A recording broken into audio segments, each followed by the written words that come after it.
Oi, gente, tudo bem com vocês? Estou eu aqui para mais uma bolsa do Cantinho e esse mês a nossa bolsa Pisciana, gente. A Pisciana que é leal, que é intuitiva, maravilhosa e principalmente a generosidade da Pisciana me fez trazer essa bolsa para vocês, que esse modelo vocês me pediram demais nas redes sociais, tá?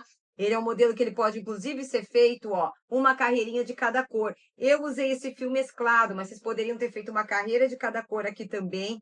Lateralzinha bonitinho, o mais legal da bolsa do mês do Cantinho, gente. Alcinha de resina, né? Fica uma bolsa bem espaçosa, bem diferente. E principalmente aqui, gente, ó, o forro dela é costurado na mão. Então, para quem tinha aí aquela resistência, ah, não coloco forro porque eu não tenho máquina, porque é difícil, gente.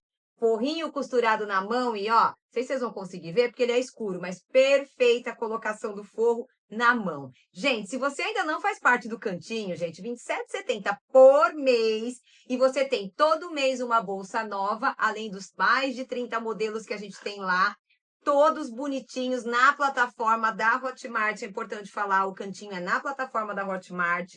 Todo mês tem uma bolsa nova para vocês. E todas as anteriores também são todas, gente, forradinhas, diferenciadas, bem diferente do meu conteúdo, aliás, do YouTube. E por um preço, gente, por R$ 27,70, vocês não acham nenhuma aula de crochê com essa qualidade aqui, com esse carinho todo que eu coloco para vocês. Então, se você ainda não faz parte do Cantinho, clica no link, o link está aqui na descrição do vídeo, tá bom?